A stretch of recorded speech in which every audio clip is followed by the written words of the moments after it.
दोस्तों, तो जैसा कि आप लोग जानते हैं कि अभी सीटेट का जो है परीक्षा होने वाला है।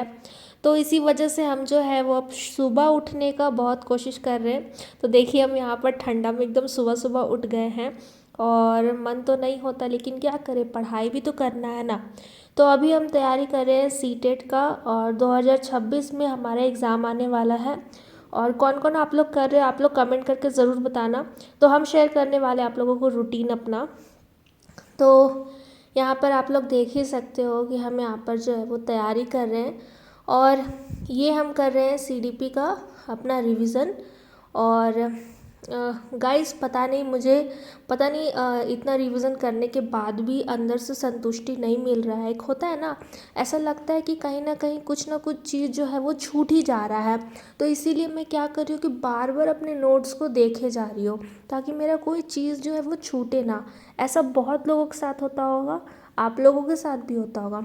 तो यहाँ पर मैं पढ़ रही हूँ हॉवर्ड गार्डनर की थ्योरी। तो अभी फ़िलहाल मैं सीडीपी का तैयारी कर रही हूँ। अभी मैं सीडीपी का रिवीजन करूँगी और उसके बाद फिर मैं अदर सब्जेक्ट का भी देखूँगी धीरे धीरे करके। तो फ़िलहाल मैं छत पर आई हुई और देखो यहाँ रास्ता में मुझे दिख गया डॉगी, जो मेरे घर के पीछे ही रहता है, और मेरे आवाज़ सुन करके ये रुक गया। तो अभी तो हम पढ़ रहे थे, तो इसको ऊपर से ही हेलो हाय वाय कर दे रहे हैं, और कितना अच्छा से ये प्यारा सा पूँछ हिला करके हमको गुड मॉर्निंग बोल रहा है।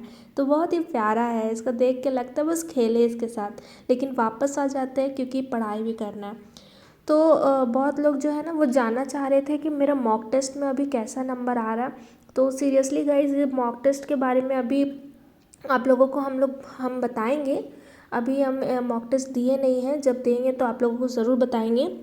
और क्या हो जा रहा है ना कि घर पे हम अच्छे से पढ़ नहीं पा रहे हैं। तो हम सोच रहे हैं कि क्योंकि इधर एक महीना, प्रॉपर एक महीना ही बचा हुआ है, तो हम सोच रहे हैं कि क्यों ना लाइब्रेरी ज्वाइन कर लिया जाए। और क्योंकि सीटेट का एग्ज़ाम के बाद हम लोग का जो झारखंड है, क्योंकि मैं झारखंड से बिलोंग करती हूँ, तो हो सकता है मे बी यहाँ मार्च में जेटेट का भी एग्ज़ाम हो जाए। और अगर जेटेट का एग्ज़ाम हो गया तो और भी अच्छा है। तो मैं मतलब ट्राई कर रही हूँ। ऐसे तो मुझे प्राइवेट स्कूल से भी बहुत जगह से पढ़ाने के लिए ऑफ़र आ रहा है। मैंने बहुत जगह इंटरव्यू भी दिया, अपना डेमो क्लासेस वगैरह दिया, तो वहाँ पे मेरा सिलेक्शन हो गया है। और एक दो जगह, जैसे कि आप लोग जेवियर का नाम सुने होंगे, चाहे संत पॉल हो गया। तो झारखंड बिहार दोनों दोनों से, और मध्य प्रदेश से भी आ रहा था एक। तो बहुत जगह से मेरा मतलब सिलेक्शन हो गया है, वो भी अच्छे खासे स्कूल में। तो आप लोगों को मतलब एक नॉर्मल टीचर का जो प्राइवेट में सैलरी होता है, उससे अच्छा ही सैलरी मिल जाता वहाँ पर। और मेरे खुद के लिए, क्योंकि अभी तो हम सिंगल है, तो मेरे खुद के लिए इतना सैलरी काफ़ी हो जाता। तो वो लोग को मेरा प्रेजेंटेशन अच्छा लगा, और वो लोग बोल भी रहे हैं कि आपको यहाँ पर रहने खाने का सब कुछ मिल जाएगा। लेकिन मैं जो हूँ वो अभी अपना, क्योंकि मेरा सीटेट का एग्ज़ाम आ रहा है, और इस एग्ज़ाम में हम चूकना नहीं चाहते हैं, ज़रा सा भी हम मिस्टेक नहीं करना चाहते हैं, जिसके वजह से हम इस बार इस एग्ज़ाम के लिए पूरी तरह से जी जान होके लग गए। एक मेरा पर्सनल स्टोरी, पता नहीं मुझे शेयर करना चाहिए कि नहीं। पता है ऐसा होता है ना कि घर में जैसे कि माँ बाप लोग हैं, तो वो लोग क्या है ना कि रिलेटिव्स को देखते हैं कि उसका बेटा या बेटी जो है वो किसी चीज़ में आगे बढ़ गया है, तो वो अपने बच्चों से भी कंपेयर करने लगते हैं। जैसे मेरे घर में है ना, मेरी एक बहन है, मेरा भाई भी जॉब कर रहा है अच्छा खासा, और मेरी बहन है, उसका जो है वो अच्छा खासा पैकेज मिल रहा है उसको, मतलब 24 लाख का पैकेज है उसको, यानी कि महीना में आपको कहे तो 2 लाख सैलरी मिल रही है उसकी। अब उसके बाद से मेरे घर में जो है थोड़ा बहुत हंगामा हो गया। और मतलब चलो, माँ बाप तो चाहते ही है ना कि अपना बेटा बेटी जो है वो भी कुछ करे। तो अब हम उन्हें कैसे समझाएं कि मम्मी देखो, पापा देखो, अभी जो है वो सीटेट का एग्ज़ाम होगा, उसके बाद फिर कोई एग्ज़ाम निकलेगा टीचर का, तब हम उसको भरेंगे।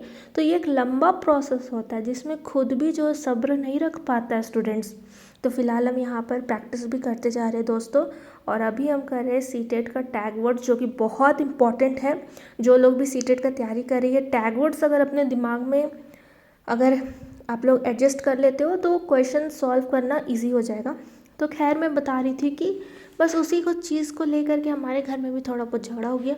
एक चीज़ ये भी है ना कि इंडियन पेरेंट्स में, कि घर में अगर बच्चे पढ़ रहे हैं तो वो लोग सोचते हैं ना कि मतलब बाहर कुछ काम ही नहीं कर रहे वो लोग। देखो, पढ़ने के लिए एक माहौल देना बहुत ज़रूरी है, तो वो माहौल जो है मुझे अपने घर में नहीं मिल पा रहा है। तो उसके लिए मैं सोच रही कि कुछ दिन लाइब्रेरी ज्वाइन कर लेती हूँ। और रहा बात कमाने का, तो वो तो हर किसी को कमाना ही कमाना है, चाहे आप लड़का हो चाहे लड़की भी हो। आजकल लड़की भी करना चाहती है, और मेरे जितनी भी व्यूअर्स लोग हैं उसमें ज़्यादातर लड़की लोग ही देख रही हो। तो मुझे ऐसा अच्छा लगता है कि चलो लड़की लोग भी आगे बढ़ना चाह रही हो, अपने लाइफ को लेके सीरियस हो। बहुत लड़की होती है ना कि क्या सोचती है ना कि चलो हमको तो मिल ही जाएगा अच्छा लड़का, और हम उस पे जो है वो डिपेंड हो जाएंगे, और चलो प्यार मोहब्बत ही है तो हम उसके साथ एडजस्ट कर लेंगे। लेकिन लड़की लोग को भी अपना खुद का फ्यूचर बनाना बहुत ज़रूरी है। आप लोग प्लीज़ किसी पर डिपेंड मत रहो, चाहे माँ हो बाप हो, क्योंकि मैंने पर्सनल एक्सपीरियंस किया है। जो अपने पेरेंट्स भी होते हैं ना, एक टाइम के बाद आप उन पे जो है वो बोझ हो जाओगे अगर आप कुछ नहीं कर रहे हो। मेरे घर में भी मुझे शादी के लिए कभी प्रेशर किया जाता है, कभी होता है कि हाँ वो जॉब कर रही है तुम नहीं कर रही हो, कभी ये चीज़ हो जाता है, तो कभी होता है कि नहीं पढ़ रही है तो दिन भर किताब लेके ही बस बैठे रहती है। तो ये लोग को कौन बताए कि हाँ पढ़ना जो है वो इतना इजी नहीं है, इसमें दिन भर पढ़ते रहो तब भी एग्ज़ाम क्लियर नहीं होता। तो थोड़ा सा सपोर्ट मिलना चाहिए घर से फ़िलहाल। तो मैं ये सब चीज़ जो है वो बताना नहीं चाह रही थी, लेकिन मैं ना दूसरे की प्रॉब्लम्स को समझती हूँ कि जो लोग भी तैयारी कर रहे हैं ना उन लोगों की अपनी कुछ ना कुछ स्टोरी ज़रूर रही है। चाहे बॉयज़ ही क्यों ना हो, आप लोगों को भी घर से कहीं ना कहीं तो प्रेशर आता ही होगा कि हाँ पढ़ना है और कुछ करना है। देखो, एक समाज में स्टेटस बिल्ड करना है तो हासिल तो करना ही पड़ेगा जॉब। तो मैं भी बस कोशिश कर रही हूँ कि बस ट्राई करती हूँ। और गीता में कृष्ण भगवान ने भी यही किया कहा है कि कर्म हमारे हाथ में है, फल की चिंता मत करो, बस तुम कर्म करो। तो बस हम लोग धरती पर आए हैं, कर्म कर रहे हैं, और बाकी फल जो है वो भगवान के हाथ में है, देना ना देना। तो मैं पता है बहुत डरी हुई हूँ फ़िलहाल। तो मैं बस कोशिश कर रही हूँ कि मेरा जो है वो रिज़ल्ट एकदम बेस्ट हो जाए, इस बार मैं निकाल लूँ।